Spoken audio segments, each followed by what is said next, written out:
Katika dunia hii kuna watu wanaochekesha kwa maneno na wachache sana wanaochekesha kwa ukimya. Miongoni mwa watu hao wachache, jina moja linasimama imara kwa miongo mingi. Huyu si mwingine ni Mr. Bean.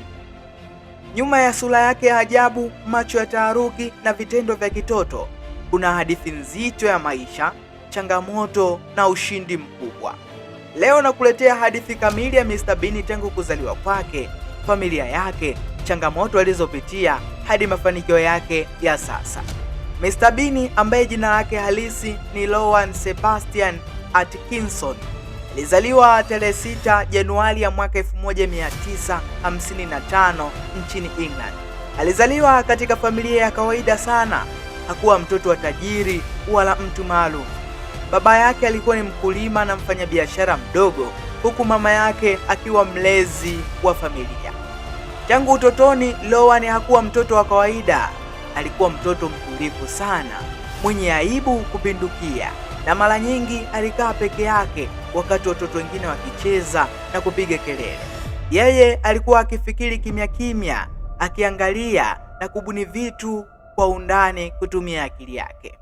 Lakini mbali na yote, kulikuwa na changamoto kubwa ambayo ilimwandama tangu akiwa mdogo.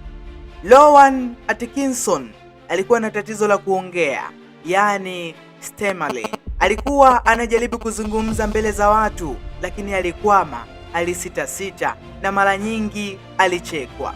Hii ilimfanya ajitenge, ajione hafai na wakati mwingine kukata tamaa kabisa. Familia yake haikuwa na pesa nyingi kumpeleka shule za sanaa au uigizaji mapema.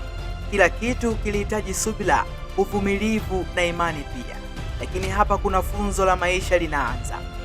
Lowan alisoma uhandisi wa umeme, yani electronical engineering, katika chuo kikubwa duniani ambacho ni Oxford University. Akiwa chuo kikuu alianza kushiriki katika vikundi vya vichekesho. Aligundua kitu cha ajabu: alipokuwa hatumii maneno, alikuwa nuru zaidi. Alipokuwa hatumii mwili, uso na vitendo, watu walicheka sana. Hapa ndipo wazo la Mr. Bean lilipozaliwa. Mr. Bean si mtu wa kuongea sana, ni mtu wa vitendo vya ajabu, mawazo ya kitoto, lakini akili yake ya kipekee. Tabia hii iliundwa makusudi ili kuvuka mipaka ya lugha, kuelewa dunia nzima na kumfanya Lowan acheze bila kikwazo cha kuongea, na matokeo yake yakawa ya kushangaza. Kipindi cha Mr. Bean kilianza mnamo miaka ya 1990 na kikawa maarufu dunia nzima, yani Ulaya, Afrika, Asia na Marekani. Kote walimsimulia Mr. Bean. Watoto, vijana na wazee wote walimpenda. Hakuhitaji subtitles, hakuhitaji lugha, kicheko kilikuwa lugha yake.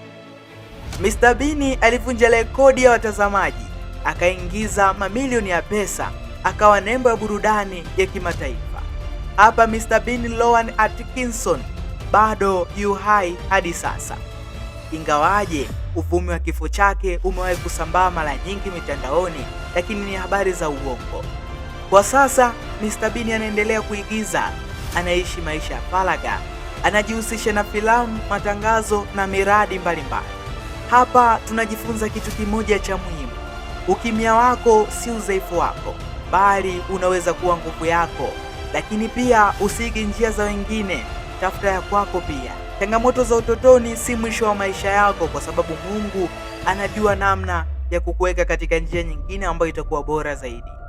Kipaji chako kinaweza kuwa tofauti, lakini kina thamani kubwa kwa watu wengine. Subira na consistency, yani mwendelezo, kushinda vipaji vingi. Katika dunia ya leo ya mitandao, Mr. Bean anafundisha kuwa hauhitaji kelele nyingi ili uonekane, hauhitaji maneno mengi ili ueleweke, unahitaji tu kuwa wewe. Hadithi ya Mr. Bean si kicheko tu, bali ni hadithi ya ushindi dhidi ya hofu, aibu na mipaka ya maisha. Ni ushahidi kuwa mtu yeyote anayecheka utotoni anaweza kuchekesha ulimwengu mzima. Jina langu naitwa Paul Kanuti, kijana wa Storika. Usisahau kusubscribe, kucomment, like na kushare. Tukutane kwenye makala nyingine.